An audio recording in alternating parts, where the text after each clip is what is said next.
Hello friends, hello student. आज मैं आपको बताने वाला हूँ कि कैसे टेंस को तैयार किया जाए और इसके लिए हम लोग जो सेंटेंसेस यूज़ करेंगे उनको हम किस तरीके से इस मेथड के थ्रू प्रिपेयर करें। सबसे पहले देखिए, ये हमारा मेथड है जिसमें मैंने ये तरीका बनाया है जिसमें कि हम लोग आसानी से जो सेंटेंस हैं, ठीक है ना, वो टेंस के लिए हम लोग यूज़ कर सकते हैं आसानी से। ये तरीके हैं, देखिए। सबसे पहले दिया गया है सबसे इम्पोर्टेंट पार्ट किसी भी सेंटेंस का, वो होता है सब्जेक्ट। सेकेंड इम्पोर्टेंट पार्ट होता है किसी भी सेंटेंस का हेल्पिंग वर्ब। फिर इम्पोर्टेंट जो सबसे मेन इम्पोर्टेंट इंग्रेडिएंट होता है किसी भी सेंटेंस का, होता है मेन वर्ब। देन सबसे जो लास्ट वाला सेंटेंस का पार्ट होता है वो होता है ऑब्जेक्ट। क्योंकि हम लोग आज प्रेजेंट टेंस की तैयारी करने वाले हैं। प्रेजेंट टेंस, तो प्रेजेंट टेंस के लिए हम लोग इस जो तरीका मैंने यूज़ किया है, इसके लिए हम लोग जो सेंटेंस है वो बनाने वाले हैं और लोग देखते हैं कैसे इसकी तैयारी की जा सकती है आसानी से, ठीक है ना। तो देखिए आसानी से, सबसे पहले यहाँ पर देखिए सब्जेक्ट है, जिसमें मैंने बताया है कि सब्जेक्ट 3 प्रकार के होते हैं, first person, second person and third person. Helping verb मैंने यहाँ पर प्रेजेंट टेंस में जो कि यूज़ होने वाले हैं डू, बी एंड हैव, इसके भी कई सारे फॉर्म होते हैं। मेन वर्ब यहाँ पर मैंने जो यूज़ होंगी इस पूरे टेंस में मैंने लिख दिए हैं, फ्लाई, फ्लाइंग एंड फ्लोन, क्योंकि ये फर्स्ट फॉर्म है और ये थर्ड फॉर्म है। सेकंड फॉर्म प्रेजेंट टेंस में कहीं भी यूज़ नहीं होने वाली है। ऑब्जेक्ट में यहाँ पर बताए हैं 3 तरीके के object, direct object, indirect object and object with preposition, object for preposition. हम लोग देखते हैं कैसे इनको तैयारी करनी है। सपोज करिए हमको प्रेजेंट टेंस में, क्योंकि प्रेजेंट टेंस में आपके इंडिफरेंट भी होता है, ठीक है ना, कंटिन्यूस भी होता है, फिर परफेक्ट भी होता है और फिर परफेक्ट कंटिन्यूस भी होता है, ठीक है ना स्टूडेंट। तो ये देखें ज़रा कि हम लोग वो कैसे बना सकते हैं आसानी से। इंडिफरेंट, अगर प्रेजेंट इंडिफरेंट टेंस हमें बनाना है तो हम कैसे बनाएंगे, देखिए। हम लोग फर्स्ट पर्सन लेते हैं सबसे पहले, आई। अब यहाँ पर क्योंकि हम लोग प्रेजेंट इंडिफरेंट टेंस में अफर्मेटिव बना रहे हैं तो उसमें हेल्पिंग वर्ब नहीं यूज होगी, ठीक है ना, इस बात का ध्यान रखना है हमें। तो आई फ्लाई, ठीक है ना, आई फ्लाई, ठीक है ना, फिर द काइट। यहाँ पर जो मैंने लिखा है द काइट, ये डायरेक्ट ऑब्जेक्ट कहलाएगा, एक बार इसको ध्यान से भी समझना है साथ में। फिर हम लोग देखिए जो दूसरा जो सेंटेंस हो सकता है इसमें इंडिफरेंट टेंस में, वो होता है आपका कौन सा, नेगेटिव सेंटेंस। अभी तक था अफर्मेटिव सेंटेंस, अब है नेगेटिव सेंटेंस। अब नेगेटिव सेंटेंस को अगर हमें ये करना है तो हम यहाँ पर आई की जगह पर लिख देते हैं ही। अब देखिएगा ध्यान से, तो जब हम ही यहाँ पर लिखेंगे तो यहाँ पर जो डू है उसके 2 फॉर्म हो जाते हैं, एक तो होता है डू और एक होता है डज। तो यहाँ पर बताइए, यहाँ पर सपोज करिए यहाँ पर ही हम लगा देते हैं तो यहाँ पर हम एस लगा देते हैं। इससे पहले जब आई लगा था तो यहाँ पर एस नहीं लगा था, केवल फ्लाई लिखा था। तो अब जब हम यहाँ पर क्या करेंगे कि जब इसका नेगेटिव बनाएंगे, अफर्मेटिव के बाद जब नेगेटिव बनाएंगे तो यहाँ पर क्या हो जाएगा ही। अब यहाँ पर एस हटा दिया हमने, ठीक है ना। अब जब एस हटा दिया है तो डू यहाँ पर लिखेंगे और ई एस यहाँ पर लगा देंगे, क्योंकि एस रिप्लेस कर दिया हमने। इस तरीके से ही डज नॉट, क्योंकि अब डज का प्रयोग हम लोग एकदम से नहीं कर सकते हैं, उसके लिए नॉट लगाना पड़ेगा, नेगेटिव सेंटेंस तभी माना जाएगा ये। तो he does not fly the kite, ये समझ में आ गया होगा आपको, ठीक है ना स्टूडेंट। अब सपोज करिए हमें यहाँ पर क्या बनाना है, इंडिफरेंट टेंस में इंट्रोगेटिव बनाना है। अब इंट्रोगेटिव बनाने के लिए हम क्या करेंगे, सपोज करिए हमने यहाँ पर जो सब्जेक्ट है वो क्या लिख दिया है, यू, ठीक है ना। अब जब यू लिख दिया तो यहाँ पर S A I E S आएगा, नहीं आएगा, तो आप बोलेंगे नहीं आएगा। जब यहाँ पर नहीं आएगा तो यहाँ पर सपोज करिए हमें यू फ्लाई द काइट। अब यू फ्लाई द काइट, जो यहाँ पर हमें चीज़ जो एक तरीके से इनविजिबल है, वो क्या है कि सेंटेंस में डू आ रहा है, ठीक है ना। You do fly the kite, क्योंकि हम डू नहीं लिखते हैं यहाँ पर, डू इस वजह से नहीं लिखते हैं क्योंकि इसमें कंज्यूम होता है डू, ठीक है ना। अब सपोज करिए हम यहाँ पर बनाते हैं इंट्रोगेटिव। जब इंट्रोगेटिव बनाते हैं, जो डू हमें नहीं दिख रहा था, हमें जो नहीं दिख रहा था वो हम यहाँ पर ला के इसको रख देंगे।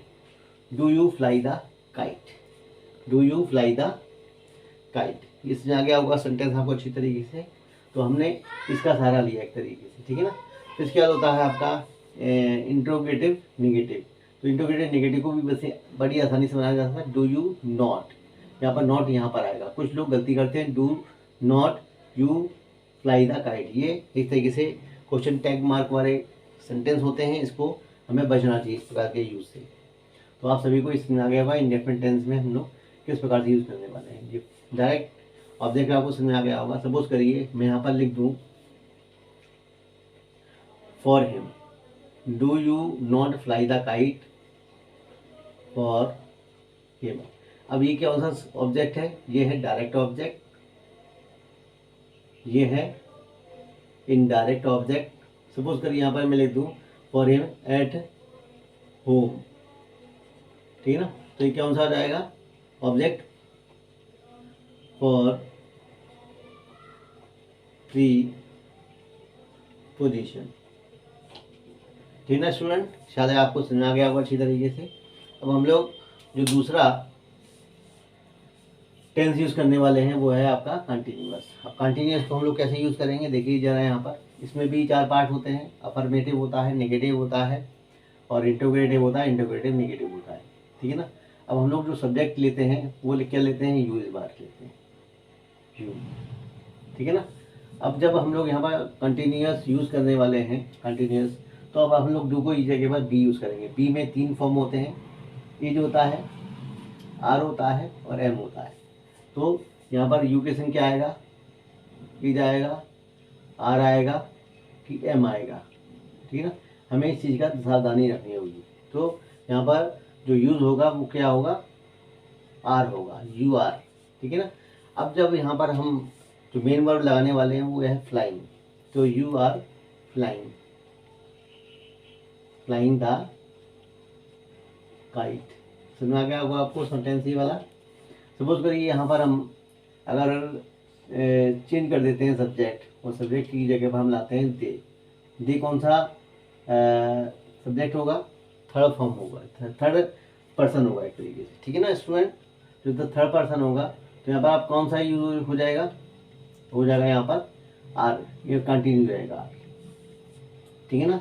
तो you are flying the kite. अगर सपोज करिए हमें इसे नेगेटिव बनाना है तो यू आर नॉट यहाँ पर लगा देंगे, you are not flying the kite. फिर हम लोग यहाँ पर सेंटेंस से सब्जेक्ट चेंज करते हैं और सब्जेक्ट की दे की जगह पर हम लगाते हैं यहाँ पर ही। तो हम यहाँ पर ही लगाते हैं और हमें बनाना है इंट्रोगेटिव। तो हम यहाँ पर सबसे पहले हम जब इस प्रकार की जब सेंटेंस बोला जाता है कि इसका आप इंट्रोगेटिव बनाइए तो हमें सबसे पहले क्या करना चाहिए, इसका अफर्मेटिव बना लेना चाहिए।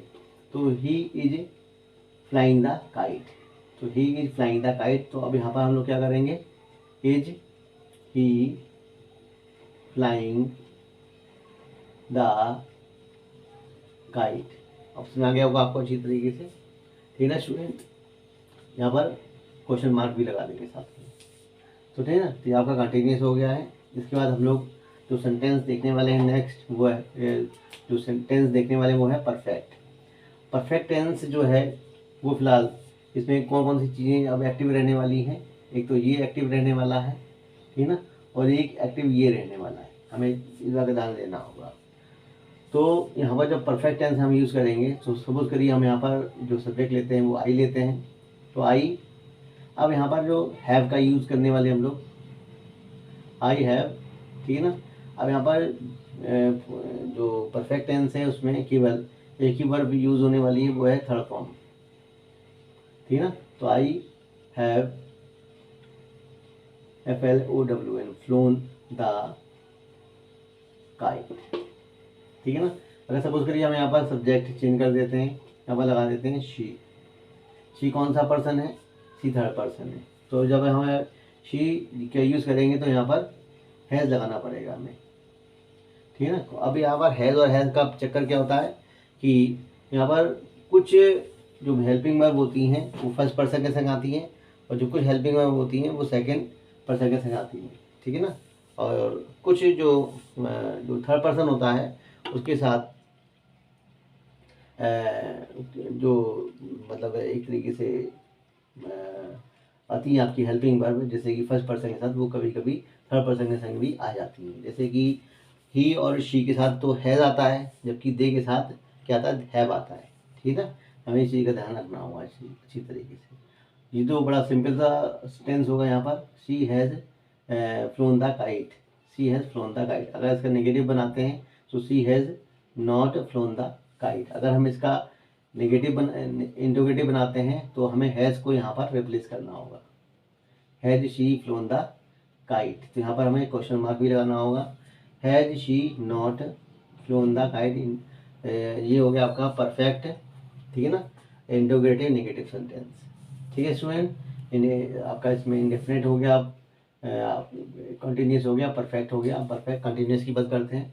परफेक्ट कंटिन्यूस जो टेंस है उसको यूज़ करने के लिए हम लोग यहाँ पर जो चीज़ें यहाँ पर सक्रिय रहने वाली हैं, ठीक है ना, प्रेजेंट परफेक्ट टेंस में वो क्या रहने वाली है, एक तो यहाँ पर जो एक्टिव रहने वाली चीज़ें हैं प्रेजेंट परफेक्ट टेंस में वो है हैव, ठीक है ना। फिर दूसरी जो एक्टिव रहने वाली है वो फ्लाइंग। अब यहाँ पर लेकिन हमें समझना होगा जो परफेक्ट कंटिन्यूस टेंस है उसमें थोड़ी सी चीज़ हमें सावधानी बरतनी होगी अच्छी तरीके से, ठीक है ना। वो क्या बरतनी होगी कि यहाँ पर जो फर्स्ट पर्सन है वो उसको यहाँ पर आता है, तो आई हैव, अब जो साथ में हैव के संग आएगा, I have been, I have been flying the kite, ठीक है ना। अब यहाँ पर जो नई चीज़ें आनी है वो क्या नहीं, बीन आ रहा है। यहाँ पर जो बीन है वो हैव के संग भी आएगा और हैज के संग भी आएगा, हमें इसी का ध्यान रखना होगा। फिर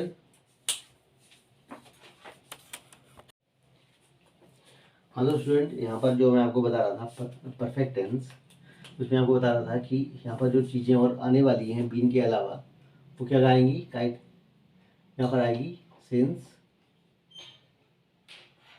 और फॉर।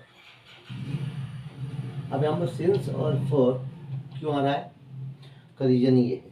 का रीजन क्या है, जो सिंस आता है वो होता है पॉइंट ऑफ टाइम के लिए, जो फॉर आता है पीरियड ऑफ टाइम के लिए। अब यहाँ पर पॉइंट ऑफ टाइम का मतलब क्या होता है, हमें कोई एक्यूरेट टाइम बतानी है, जैसे कि 1986, ये हो गया पॉइंट ऑफ टाइम, ठीक है ना।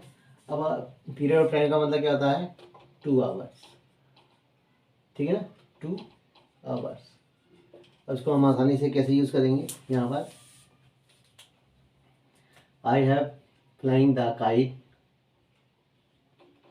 सिंस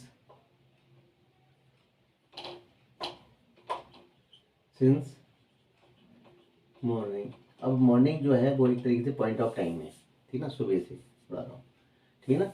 अब यहाँ पर सपोज करिए हमें नेगेटिव सेंटेंस, क्योंकि अफर्मेटिव है सेंटेंस ये, अब नेगेटिव यूज़ करना है तो हम नेगेटिव यूज़ करने की क्या करेंगे, आई हैव नॉट यहाँ पर नहीं आएगा, नॉट यहाँ पर आएगा,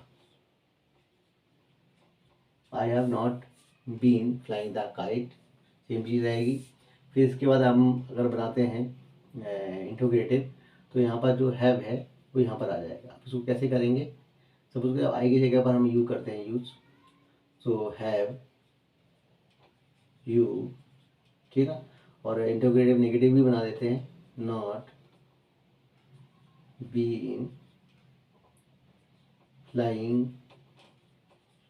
द काइट, और पीरियड टाइम के लिए बनाना है, flying the kite for 5 hours, ठीक है स्टूडेंट। और क्वेश्चन मार्क यहाँ पर लगा देंगे। तो hope student you enjoyed the present tense which I discussed here today. This is the present tense. Present tense में हमने सारे फॉर्म पढ़ लिए, indefinite tense, continuous tense, perfect tense, perfect continuous tense. कल हम लोग पास्ट टेंस पढ़ने वाले हैं अच्छी तरीके से, आप लोग भी तैयारी करके बैठिएगा। अगर आपको ये मेथड अगर समझ में आ गया होगा तो आप मुझे प्लीज़ कमेंट करके बताइए कि ये मेथड आपको अच्छा लगा। अगर आप बताएंगे तो शायद मैं इससे भी अच्छा मेथड बनाऊँ आपको तैयारी करने के लिए। ठीक है ना student, thank you to listening and watching me.